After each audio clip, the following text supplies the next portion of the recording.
Now, at this point, we're being joined by a regular on the program, a friend of the station, as well as a former lawmaker and a media expert, a public affairs analyst, none other but the wonderful Honorable Cletus Obun in the studio this morning. A very good morning to you. It's always brilliant to have you in the studio. Thanks for having me once again, and I hope that Nigeria will rise again. Certainly. Looking forward to a very deliberative discussion this morning. Yesterday on the floor of the Senate, a drama unfolded with the Senate asking the FCT Minister to halt demolitions within the FCT. A spree of demolitions has happened in the last couple of months. Now, the FCT Minister at a function reiterated his stand on the demolition, citing that what the Senate is doing, or what the people calling him a land grabber are doing, is some sort of emotional blackmail and will not deter him from continuing these demolitions. How do you react to this in a situation where it appears the number one person in the FCT and the Nigerian Senate are at loggerheads? Well, I think this is the initial misunderstanding that will always come, because it is the duty of the National Assembly, especially representatives of the people, to constantly protect them.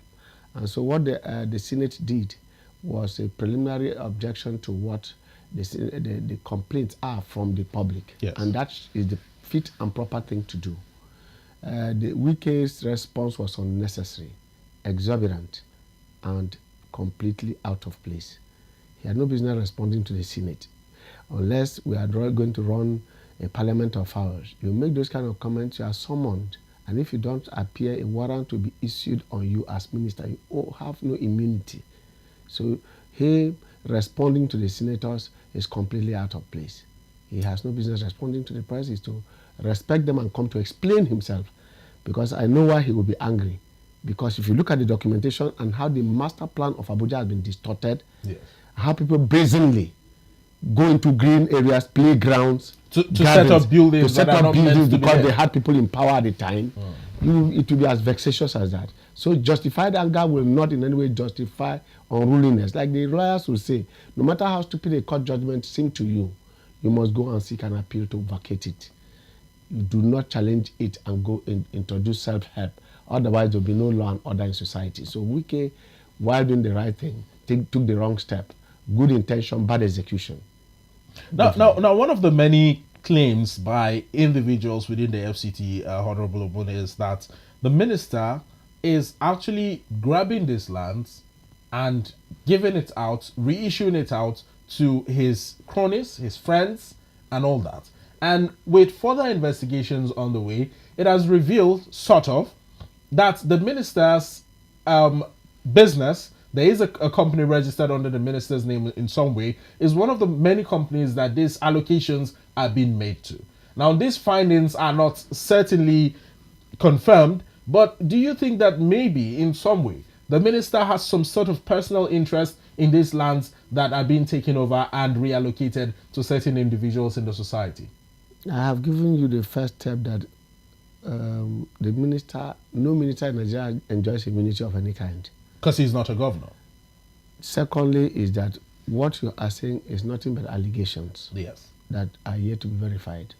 The oversight function of the parliament, national parliament, is to look at that. And there are also agencies of government, ICPC, EFCC, and others that are empowered and therefore can empanel investigative agents to move into the investigation of Wike. So it is not enough to outlandishly lay that. That is why he himself is saying it is emotional blackmail to say, oh, you are giving to this. And I have made the point sometime when there was a case in Adamawa or so, where, okay, even the present one, where you say, oh, the president's son, oh, the minister's son, the governor's son, is what was his business before his father became governor? What was his business before his father? So people who ordinarily were doing their businesses, because their friends and others are in places, they are now stopped. They are now banned from continuing with their business because their friends or relations are now in power. Those are the things that we have to differentiate. That you took advantage of that to get certain things must be within the ambit of the law. There is a code of conduct within which we must not go below. And that is to say, do not use your wife or children to get government property on account of your being in position. That is taking abuse of power. But in this case now, an independent person on account of being a classmate or being a former commissioner to Wike is now banned from doing business in Abuja because Wike is. Our law does not prevent that. But like I said, we need to investigate this, and the Senate and the House of Reps, in fact, the National Assembly is empowered by our Constitution to do so. And so they are raising their premium rejoice for Wike to stop it, walk into the Parliament and say, I want to explain. There are committees on public petitions. I'm sure there are petitions there. There are committees on our FCT. He has to explain to them, because I've seen several of them going to some of his functions. So it's not enough to get into the media space, to start beginning to do media trials and media judgments and investigations, and therefore indicting people on account of what you perceive to be so. Perception at this level can be quite prejudicial. And I expect that the National Assembly will summon him. They have powers to summon him. If he doesn't come, he can be arrested and brought before the panel to show why he's going on. Then people who have documents that they claim should now show it. Once that is established, I mean, the Nigerian law says he should be sacked and tried and prosecuted. So he's not above the law. Well, there are people who have cited that they might be going to court to challenge some of these revocations done on their lands and the reallocation to certain persons. And if you recall very clearly, most recently, Barrister Nyesom Wike commissioned certain projects for judges within the FCT at the Katampe area of Abuja. And one of the many concerns of persons is that if these persons go to court and the judges who are supposed to rule on the case are judges who have benefited from these acts of benevolence from the FCT minister to them, that fairness and equity might not come to play in the ruling. So, which extraterrestrial forces are supposed to act on judges? What I'm asking here is that we have the celestial and the terrestrial, the celestial being the heavenly, yes, the spiritual, yes, and the terrestrial being the human and material humans living on the planet Earth. Exactly. Judges also live on Earth. They are not yet dead, so they can't be with the angels in the sky. Who is supposed to take care of judges? Because if a governor does that, you're going to bring the same case. If a minister does that, you're going to bring this matter. But isn't this the same thing that people decried when the project was commissioned about a month or so ago? This is what I'm saying. Are judges now not supposed to benefit from government because they will pass judgment on those government? And what makes you think that Wike must come before these particular judges? I think we are pushing the matter rather too far. We are overreaching ourselves. Are we suggesting that judges should take no benefit because whoever gives them benefit, they will now pass judgments in their favor? So I think that we are putting what Wike seeks to do, being a lawyer and from experience, is that this is exactly what compromises judges. Yes. Because when you allow other individuals now to start buying land from personal funds, this is government land. He's not doing them no favor. He's saying you are entitled. Don't we have legislative quarters? So well, there is a legislative quarters. So why do you think the judiciary should not have? Don't we have ministers here, ministers' quarters? Are they not the executive? Don't the president and vice president have buildings? So we mean that they'll be giving contract to the minister that gave them those areas. So if it comes now to judges, you now start hedging that on account of what is given to them, it will compromise them. You are saying that they should get nothing from the government because somebody must preside over those affairs. So I think that this is completely overreaching and it puts the judges under undue pressure and unnecessary. This is hypercriticism. It smacks of cynicism. And this has to be stopped because the judges most of the time are under pressure. Even to go for medicals is a problem for judges. And yet these are people who are not yet digitalized. So a judge takes in longhand every statement made by witnesses, especially those on trial courts. The ones in the appellate courts are even at that. You can see when people talk about conflicting judgment by courts of coordinate jurisdiction. Why? Because there is not yet digitalization of our judicial system. So a judge of the High Court in Sokoto takes a judgment and the man sitting in Asaba or Calabar is not aware. Whereas if there is a digitalization, with a touch of the button, you will know that this kind of case a decision of this kind of case has been taken here. Yes. And you look at the reasoning of that judge and see whether you should align with him or give some new insights into it as a judge. But here, you have a situation where they have to start reading and pouring through all kinds of pages of 300 pages of news, and you see them always getting haggard and dying very early. Most judges immediately upon retirement die. You can see that happen to them. Due to the stress and strain of the job. So even to get minimum of accommodation, habitation, even when they retire, some of them are struggling to get a 2-bedroom flat. What is their salary? Even to get medical treatment is a problem. Ordinarily, we should have judges till they die under government payroll for medicals. So giving them housing is just the least you can do for them. And I think Wike should be commended for this. It is not just for them. I'm asking, why are the legislators not making laws to favor the FCT ministers that gave them land? Most of them get land virtually for free. And that's why I'm thinking that there should be a government that will come in here. Those legislative quarters that were given out by Obasanjo should be retrieved. They were done in bad faith. Because now legislators come from Lagos, come from Karawa, come from Port Harcourt into Abuja as senators and are looking for where to stay.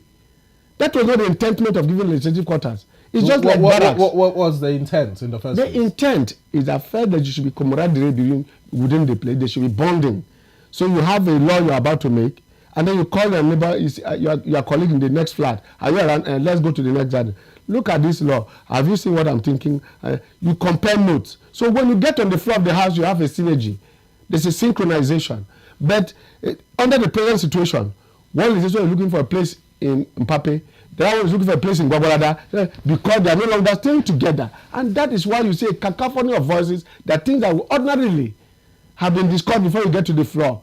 You see an Aline Dume getting up to challenge the Deputy Senate President about saying, I will have my say, you can have your way, but I'm not. Those kind of altercations, yes, they are natural, but they shouldn't come on account of this little misunderstanding, things that could be resolved if they were staying together. It's something they can compare notes with without necessarily. Now, are you saying what the FCT minister did for the judges is in line with what you are insinuating that ought to have happened to the legislative quarters? Yes, it was so. But now somebody came there and vitiated that, wiped that off and say it should be monetized. Now there's land increase.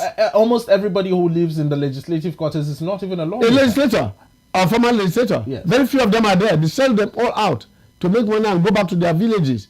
So this place was meant for the legislature to stay and interact and give us the best laws. Look at the massive building for the Senate President. Now you're going to look. You can't expand Abuja. It will expand more than what it is. Yes. That means for every set of legislators you bring, you must look for fresh land, or they must look for fresh houses to stay. There's no railroad to say, okay, I'm from Lokoja, I don't want to stay in Abuja. You do your train, 1 hour you are in Abuja. Or I'm from Makodi, I'll buy my land in Abuja. Every legislator, House of Reps member, 360 of them, 109 of them, with their their families now have to move into Abuja. Every assembly session. So that already puts pressure on land in Abuja. That already also puts land on pressure on rents in Abuja. And like I have said elsewhere, there is more unoccupied land, unoccupied buildings in Abuja than the occupied buildings. And I had thought that FCT will come out with an ingenious system in which all unoccupied buildings will have tenement rate paid on them more than the houses that are occupied. If, for example, a 2-bedroom flat exists that nobody's living in, every year you pay 500,000 for every year that nobody's staying there. Because people have converted stolen money to concrete. Cash has been converted to concrete. So when you can't put money in the bank because you'll be caught by the laws, NFIU, EFCC and others, you now convert it to estates. This is what people are doing. So you are going to the airport, you see both sides of the road, there are estates that nobody is occupying. And yet people are living far off in Masaka, Maraba, staying in Kubwa and Kabusa and such other outposts. When inside the town here, there are estates of 200, 300 houses. Nobody is occupying. Why do we allow that? So if you now start putting that on it and say to you, if nobody is occupying your 3-bedroom flat or your duplex, this is what you pay a year. So that you now are forced to put people there and also reduce the rent for people to stay. Many civil servants having to stay off. So that is why one Reverend Father said that this city is built as a city of sin, where the driver, the cleaner in the secretariat is living in Masaka and Maraba. So for him to get here, it will take him so much time. So he now comes late. And then work is not done. So you find most people not doing anything and getting paid for it. So I think that Wike is reintroducing what ought to be, because the next thing that they'll tell you that the judges should go and monetize those quotas. Is it fair? Honorable, let's still talk about this, but from a different angle, where an elder stateswoman and someone who has been within the FCT for a very long time, who has claimed, without even claiming, we know has been here long before the FCT became what it is today.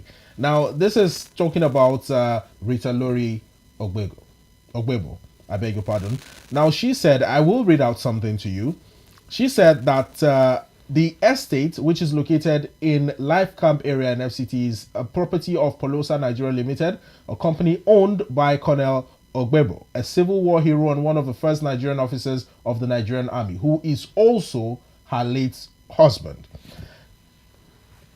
From her findings, she said that at the Corporate Affairs Commission, it indicated that the estate was reallocated to a company that has a 3-time member of the House of Representatives as a director.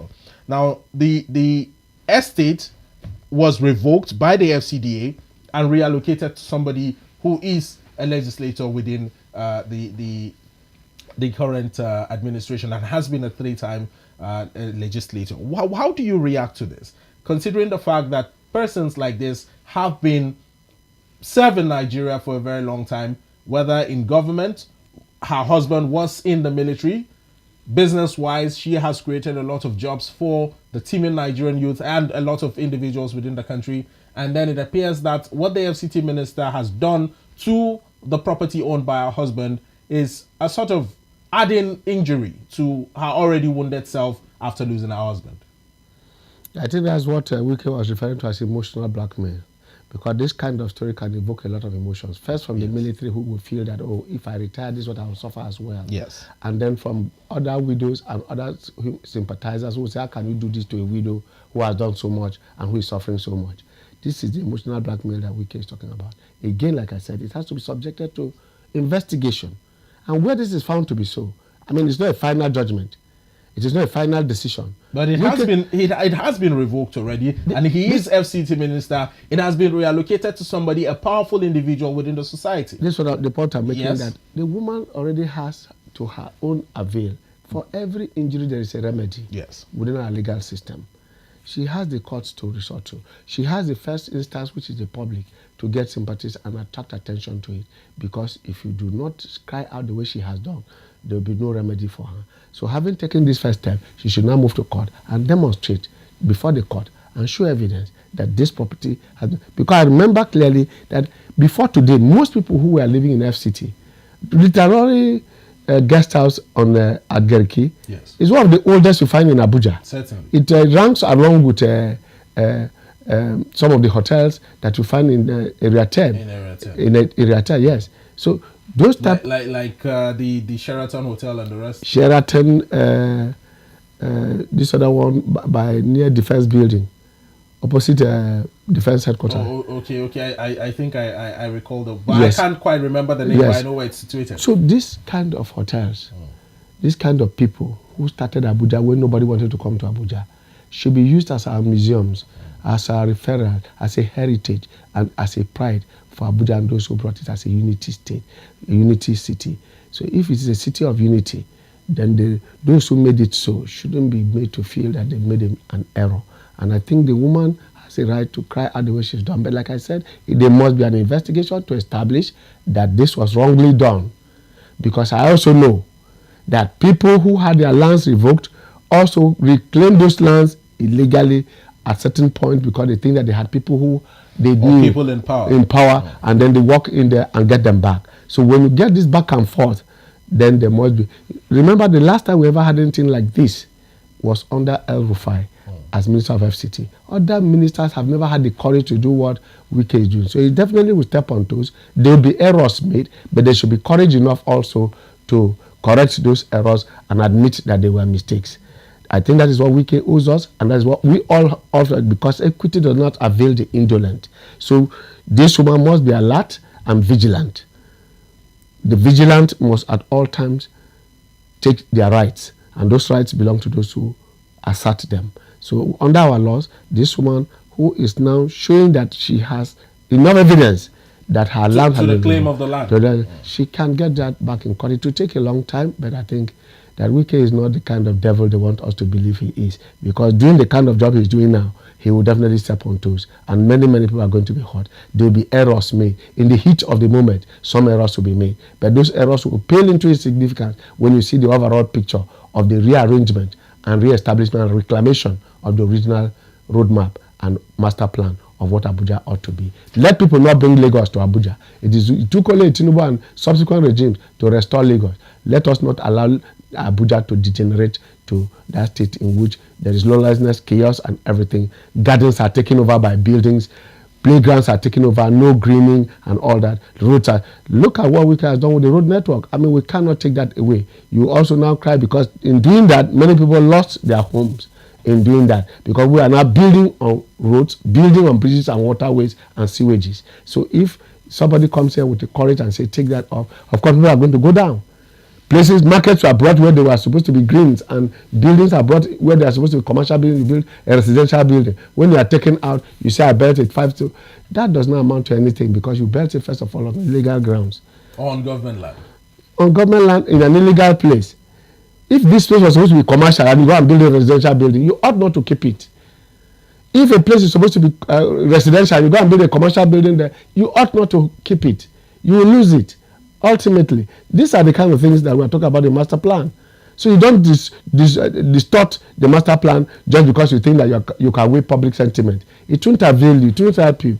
Well, it's much as Honorable Obun has said, it's not about trying to win public sentiments, but rather working in accordance with Abuja's master plan and ensuring that you build your buildings not on government reserved areas, not on green areas, not on waterways or on roadways, but on places allocated for residential purposes. Away from the issue of demolitions within the FCT and the rift between the Senate and the Minister of the FCT, let's take a look at another statement made by the AGF to erring state governors when it comes to the local government autonomy granted to local government councils. Now, the AGF said that the erring governors or errant governors might face a contempt suit against them if they tamper with funds meant for local government councils. Now, this is on one hand. And on the other hand, the federal government also warned the local government council chairman not to tamper with the funds allocated to them by the federal government, and that underperforming or non-performing local government chairmen could either face impeachment or face jail term. These are rather strong statements coming in from the quarters of the AGF to both errant governors and local government council chairmen who are really underperforming, considering that local government autonomy has been granted to them. How do you react to this statement, and what do you think might have informed these rather brash statements coming in from the AGF? Well, the AGF is coming from a point of knowledge. He is aware that there are conscious efforts to ensure that local government autonomy does not come to be, and that the Supreme Court judgment is compromised at the moment, and therefore it means he has his ear on the ground and is wanting to see that judgment through to the letter. In doing so, like I just made a statement about being vigilant. You via rights. Yes, he is carrying the mind of the president. The president is an apostle of local government autonomy. If you remember what happened to him as governor in Lagos State, I am sure that's what brought him to insist on an interpretation of the law. Some people are telling us that the judgment of the court cannot supersede the Constitution. yes.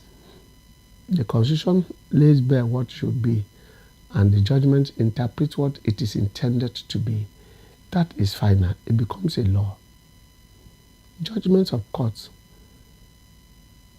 especially because of the status of the Supreme Court, acquires the status of a law, of an act of the National Assembly, if not more. So having said that, it means that the Supreme Court has laid for us a new path to local government administration in Nigeria, the intentment of which is to make sure that the people who live at that tier of government, who are more in number than those of us living in Abuja and the state capitals, will not shortchange them of their own allocation. When allocations were made to local government, it was not to make local governments impoverished or appendages of state governments. But so far, after 2003, I can say that authoritatively because I participated. From 2003, local government autonomy was washed off in most of the states. But I know that as of today, some states are still observing local government autonomy. This constitution only reinforces them. Others do not. So I want to say that we need to have sanity. Just like the state government do not allow the federal government to tamper with their allocations, they should also transfer that to the local government. Why they think that people in the local government are so brainless and so amateurish that they cannot handle funding and their own affairs is something that befuddles me. It's exasperating to come and discover that you say that a retired principal who has run a secondary school, a retired permanent secretary, a former commissioner, a former House of Assembly member who sits as local government chairman cannot run a local government. I don't know where that brain comes from. I don't know where that brain wave comes from, because that thinking undermines the entire system. Now, secondly, the local government, the Attorney General of the Federation is dealing with this matter expeditiously, because they are already, like I said, frantic effort of some of them even waving it aside and say it won't work, it is on paper, judgment is judgment, it cannot work. I have heard people say so. I have heard some local government chairmen whom I have met from different states. Is that why the AGF is accusing them of treason? Yes. Because he has pointed out that their actions are treasonable felonies. This is the point we're making. Once you disobey the Constitution, it is treason. Once you violate the Constitution so violently and brazenly, it is treasonable, because it is capable of triggering unrest of such proportions as to dislocate the peace of the country. And if that is going to, any action that is likely to disrupt the peace of the country, not even a part of it, even as a part, the Constitution empowers the president to declare a state of emergency. When you start having a state of emergency in different states, because local government chairmen want autonomy, and there's instability. So you are clearly generating the cause of that instability. Yes. So if that is so, then it is treasonable. That is the sense in which the Attorney General is talking about.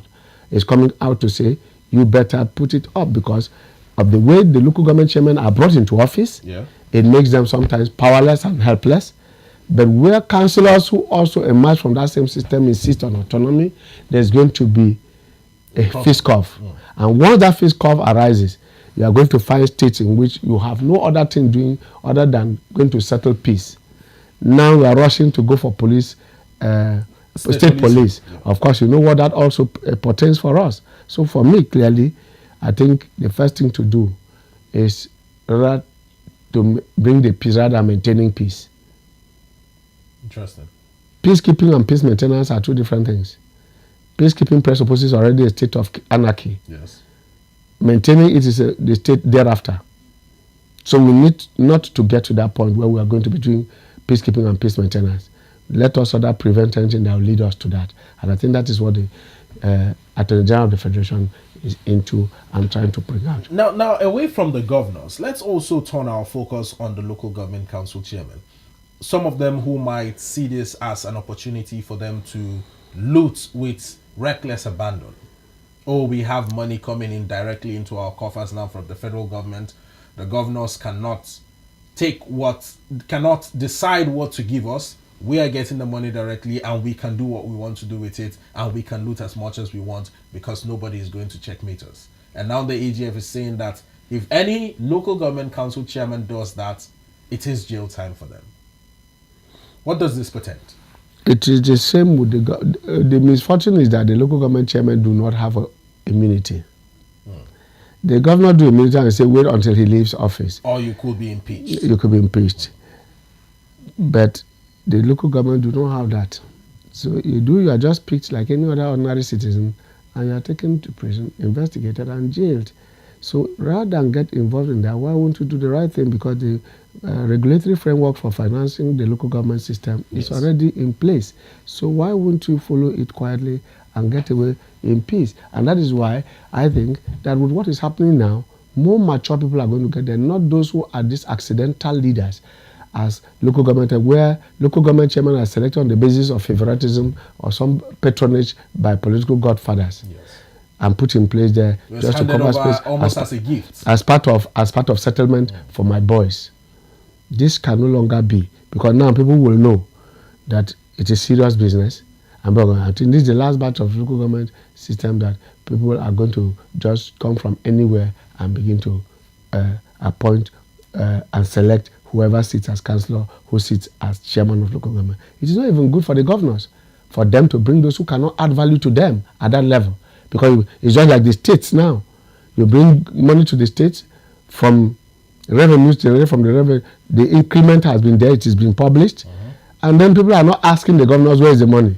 Instead, they are asking the federal government, what are you doing? What are you doing? So it's as if you are blaming the federal government for giving too much money to the states. Whereas, ordinary devolution of powers, the present president believes that the states should be the north, the hub of development at the grassroots.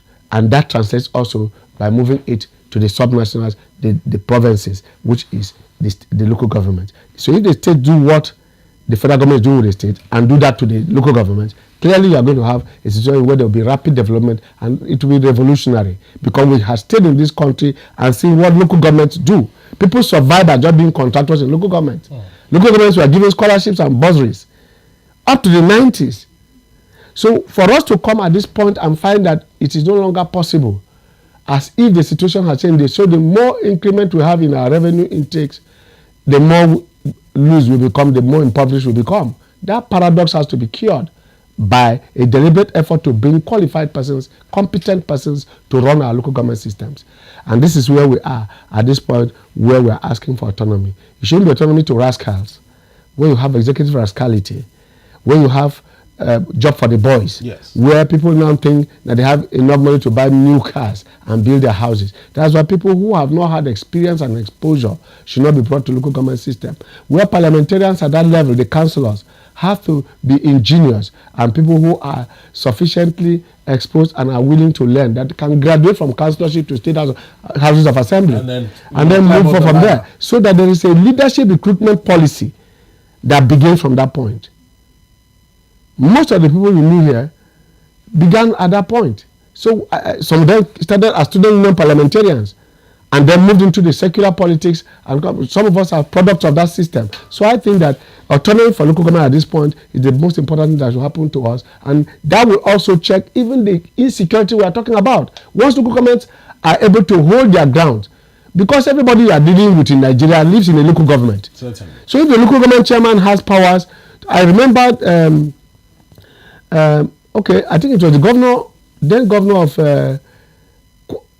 not Kwara, Kogi State. Okay. Kogi State. I remember him on one occasion. I was doing some underground job to investigate certain things because the local jail road became a death trap. So I was going to find out what happened. Within about 6 months of his staying in office, we didn't get that again. So I wanted to know what happened, and discovered that he took a lot of measures. And one of them was autonomy for local government. And then warned that if there is any case of armed robbery or any case of breach of peace, the local government chairman loses his seat. And that also happened to his own home local government in Okene. There was a robbery in Okene, if you remember. I remember very vividly. Where robbers shot plus 2 policemen and about 9 persons. At a bank. And then they called him, and where were you when this happened and what happened? Within 24 hours, I want to get everybody who participated in that robbery case. Yeah. And the man went ahead and did that. Within 24 hours, 9 of those people were arrested and other. But thereafter, yes, the man did something else, which was that a known bandit, a known rascal within the community was arrested, and he went to bail him from the police. And the police brought tapes to the governor and said, "Why do you arrest? This is what the chairman did."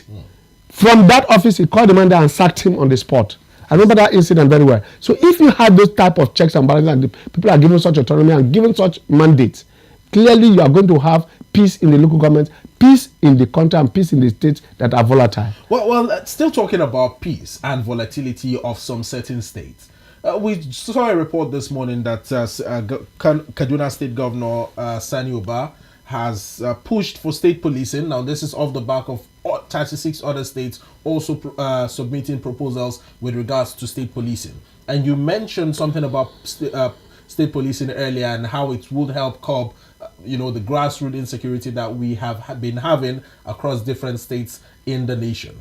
Is this a move in the right direction, considering the fact that many calls have been made for this particular action to be taken, and now it appears that it is about to see the light of day? State police is long overdue. We always have them, the customary constabulary of those days. They were more effective because everybody knows everybody. I mean, it's like the vigilante. But because of the political interpretation and misuse of police, even federal police, that is the fear of most people. But can we remain in that fear and not bring in what will help us? Because they may come at a time, governors who will not misuse state police. Otherwise, state police is the way to go. Because you can't bring somebody from Zamfara to come and police Boki local government. He knows nothing about the forest. You bring somebody from the forest of Okomo in Edo State to go and police the savannas of Kagoro. It won't work. It won't work because he won't understand. So you need to bring state police backed by the federal police. So it is very important that we have our state police in place, but there should be a check by the federal police so that there's no abuse of it, where states will now start using them to go after their political opponents. That's the only fear that is making people tell you that. But like I used to ask, and I will ask you today, there's a fact that grass cutters have been eating your cassava, make you start planting cassava in your sitting room. Certainly not. You have to plant it on the farm. All you do is to prevent the grass cutters from coming there. And in this prevention, with the state police coming to play, what do you think would happen to institutions like the Amotekun, the Ebobagu, and the rest? Will they be converted? Is that the state policing that we have all been clamoring for, or will there be some sort of reform to the already established security agencies within the states that are operating? Those who are like filling the gaps of state police. Yes. Once you have the police, those people can now become the state police. Recruited into the system. They are already sitting there. So what you do is to change their nomenclature and their modus operandi, and then formalize them. So in that way, you are bringing them to normalcy. Because I had advocated that in the absence of state police, vigilante should be our next line of defense in terms of policing the ungoverned spaces. But today, I think with the state police coming on, those ones will now be converted. Yes. Even at that, because intelligence gathering requires the community effort. And if those boys are coming from the community, clearly the youths are coming from the community, clearly you are going to find a situation where there will be no space for criminals and criminality. Now, will this open up more room for more hiring of hands within the police, or are we going to see just a transformation or a change in nomenclature and modus operandi, like you said, of already existing police officers within a state? How will this pan out? Because I believe I'm a little bit confused as to how the state policing would work out, and many Nigerians watching right now would want to know in simple terms how the state governments, 36 state governments are supposed to carry out the state policing process. There are models across the world. But in our context, like I said, each epoch, each environment requires its own special treatment of its own cases. With its own peculiarities. Precisely. You can see the Joint Task Force. The army was joining forces with locals to do what they were doing in the Northeast, the JTF, civilian JTF. Yes. In the states as well now, what we are asking for is simply federal police, federal army. This is state police commissioner. These are his limits. So there's no conflict. If you now have locals, that is natives, being recruited into the police, of course you should know, as I have always maintained, both the army and the police, the military and the police force in Nigeria is grossly understaffed. Grossly understaffed. You have made this point countless times. So using the what you are calling community police or state police now is to only increase the number of police. You are only using police as police, but this time you are saying compartmentalize them, limit these ones to function in the states. But there will be a central law by the National Assembly, adopted by the state assemblies, domesticated by the state assemblies, which now limits the functions of the state police, the cases they can handle, the cases they shouldn't handle. It will be universal, it will be national. That is to say, both Plateau, Ekiti, and Rwanda will have the same law of regulating their police. But you also should remember that the penal code and the criminal code, both in southern Nigeria and northern Nigeria, gives you laws that are offenses in southern Nigeria and northern Nigeria, and in some states, matters that these are things that will now be regulated by state courts, state high courts, and others, and then adjudicated upon. So when you have that, then the state police is good to go. But there should be a central law, then domesticated to show peculiarities according to the and address the unique security challenges of the state. So you want, of course, like you have the national constitution where you have the concurrent list and the exclusive legislative list. Once you have that at the state level, in the case of the police, you are going to have that list which shows the crimes or the things that a state police can investigate or go into, and the ones that will have national implications, and therefore the national police will be into. But overall, yes, the state police will be controlled by the national police. Otherwise, we are having a situation in which the state police can now become a source of insurgency and a sort of rebellion to the national police. And you can see it even within the national agencies. Sometimes you see the police or DSS clashing with a civil defense, civil defense clashing with it. So those kind of things will not be avoided, but they can be contained. Well, Honorable Cletus, I'm afraid this is all time would permit us to take. I wish we could further discuss other issues in the news, but we are hoping to have you here again as usual to lend your deep wealth of knowledge to topics in the news. Thanks for having me, and let us build a country where no man is oppressed. Well, let us build